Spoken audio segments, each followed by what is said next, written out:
1948 کی عرب اسرائیل جنگ کے دوران واشنگٹن میں اسرائیل کے سفارتی مشن کو اطلاع ملی کہ پاکستان فلسطینیوں کی افواہوں کے ساتھ فوجی امداد فراہم کرنے کی کوشش کر رہا ہے۔ اسرائیلیوں سے لڑنے کے لیے پاکستانی فوجی بٹالین فلسطین بھیجا جائے گا۔ پاکستان نے بظاہر چیکو سلوواکیہ میں 2.5 لاکھ رائفل خریدے تھے، جو کہ اربوں کے مینٹل تھے، اور بعد میں انکشاف ہوا کہ پاکستان نے مصریوں کے لیے اٹلی میں 3 فوجی درجہ کے طیارے خریدے ہیں۔ پاکستان فضائیہ اپنے لڑاکا پائلٹوں کے ایک گروپ کو 1976 کے 6 روزہ جنگ اور 1973 کی یوم کپور کے دوران اسرائیلیوں کو لڑائی میں شامل کرنے کے لیے بھیجا۔ انہوں نے اسرائیلی دفاع دستوں کو بار بار شکستوں کا سامنا کرنے والے فلسطینیوں کی حوصلہ افزائی کی۔ ایک پاکستانی لڑاکا پائلٹ سیف الاعظم 6 روزہ جنگ کے دوران کم از کم 4 اسرائیلی لڑاکا طیارے کو گولی مار کر ہلاک کر چکا تھا۔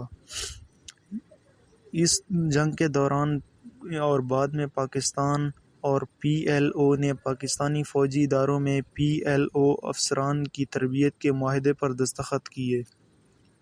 1982 میں پاکستان اور اسرائیل اور لبنان کی جنگ کے دوران غیر یقینی بات پاکستانی رضاکاروں نے پی ایل او میں خدمات سر انجام دیں اور بیروت کے محاصرے کے دوران 50 کو قیدی بنا لیا گیا۔ ان براہ راست مصروفیات کے بعد پاکستان اور اسرائیل کے مابین دشمنیوں کا سلسلہ جاری رہا، اور جب موساد پاکستان کے جوہری ہتھیاروں کے پروگرام کو بڑی پیش رفت سے روکنے میں ناکام رہا تو آپریشن اوپیرا کے ہی انداز میں پاکستانی جوہری تنصیبات پر بمباری کر کے منصوبے کو مجاز بنایا گیا۔ اسرائیل نے اس کے بعد اسرائیل کے ہوائی جہاز کے لیے امدادی مقام حاصل کرنے اور اسے پاکستان کی کوشش میں ہندوستان سے رابطہ کیا۔ تاہم ہندوستان نے اسرائیلی طیاروں کو اپنی سرزمین پر اسٹیشن رکھنے کی اجازت دینے سے انکار کر دیا، جبکہ پاکستان کے انٹر سروسز انٹیلی جنس ISI ایجنسی نے اس منصوبے کو دریافت کیا تھا اور اسرائیل میں اسٹریٹجک مقامات پر بمباری کے لیے خودکشیوں کے یک طرفہ انتظامی اقدامات کو تیار کیا گیا تھا۔ ٹائم میگزین کے مطابق فرانسیسی دانشور برنارڈ ہنری لاوی نے کہا کہ ایک یہودی امریکی صحافی ڈینیل پرل کو ISI اور طالبان کے مابین مستقل تعلقات کو جوڑتے ہوئے معلومات اکٹھا کرنے کی کوشش میں کردار ادا کرنے کے الزام میں پاکستان کے ISI کی حمایت کرنے والے عناصر نے قتل کیا تھا۔ BBC اور اوور ٹائم سے موصولہ دیگر اطلاعات کے مطابق پاکستان عسکریت پسندوں نے انہیں اس یقین کی وجہ سے قتل کیا کہ پرل ایک اسرائیلی موساد ایجنٹ تھا جس نے امریکی صحافی ہونے کی زد میں آ کر پاکستان میں گھس گیا تھا۔ اسرائیل جانے سے منع کرنے والے پاکستانی پاسپورٹ پر بہت واضح لکھا ہوا ہے کہ پاکستان کا یہ پاسپورٹ اسرائیل کے لیے کارآمد نہیں ہے۔ پاکستان کی مذہبی رجحانات پر مبنی سیاسی جماعتیں جیسے جماعت اسلامی اور لشکر طیبہ جیسے عسکریت پسند گروپ اسرائیل کے ساتھ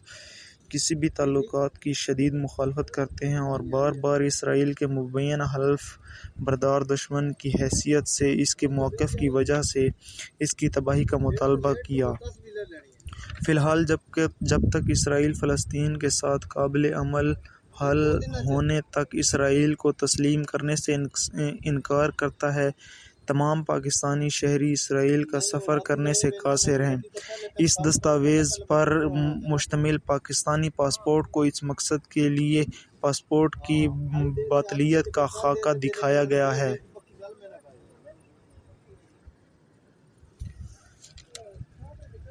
تاشبیہ سید ایک معروف پاکستانی نژاد امریکی اسکالر اور صحافی تھے جنہوں نے اپنے صحافتی کیریئر کے دوران اپنے بہت سے کالموں اور تحریروں میں اسرائیل اور پاکستان کے مابین تعلقات کھل کر حمایت کی۔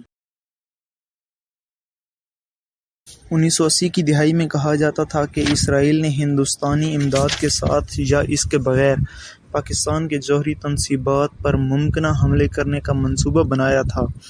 جو اس سے قبل 1981 میں عراقی جوہری ری ایکٹر پر کیے گئے اسرائیلی حملے کی یاد دلاتا ہے۔ مصنوعی سیارہ کی تصویری معلومات اور انٹیلیجنس معلومات کے مطابق اسرائیل نے مبینہ طور پر صحرا کے علاقے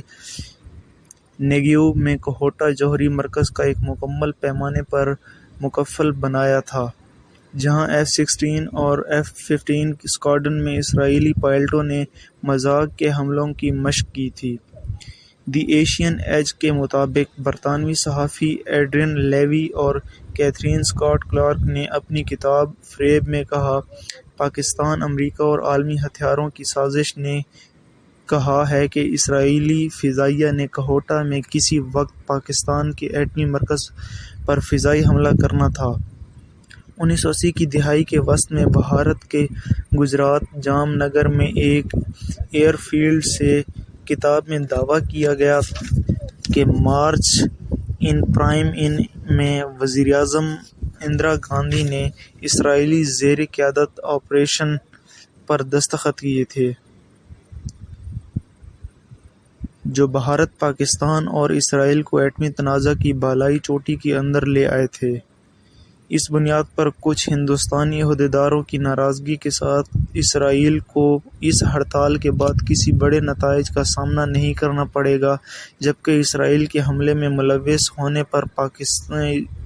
ہندوستان کو یقینی طور پر پاکستان سے مکمل طور پر انتقامی کارروائی کا سامنا کرنا پڑے گا۔ اس منصوبے کی حوصلہ شکنی اس آپریشن کے نتیجے میں ہونے والی چوتھی ہندوستانی جنگ کے خوف سے ہوئی تھی اور 1984 میں اندرا گاندھی کے قتل کے بعد اسے غیر معینہ مدت کے لیے پناہ دے دی گئی۔ امریکی فضائیہ کی air force university system India کو پاکستان کے اسلامی بم کی اسرائیلی تباہی کو ناکام بنانے کے ایک مضمون میں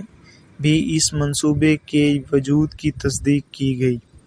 اس میں کہا گیا کہ اسرائیلی جنگی طیاروں کو لینڈنگ اور دوبارہ ایندھن سازی کے حقوق کی فراہمی سے انکار کرنے پر اسلامی بم کو شکست دینے کے لیے پاکستان کے کہوٹہ ری ایکٹر کو تباہ کرنے میں اسرائیلی دلچسپی روک دی گئی تھی۔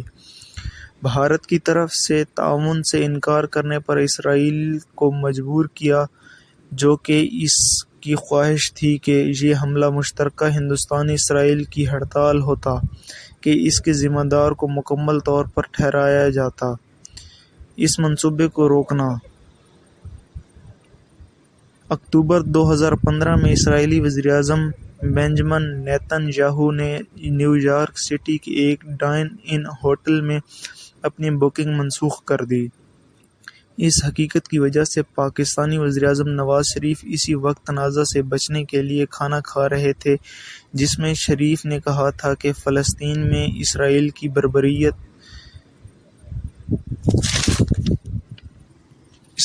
بربریت حد سے بڑھ رہی ہے اور اس کو روکنا ہماری اولین ترجیح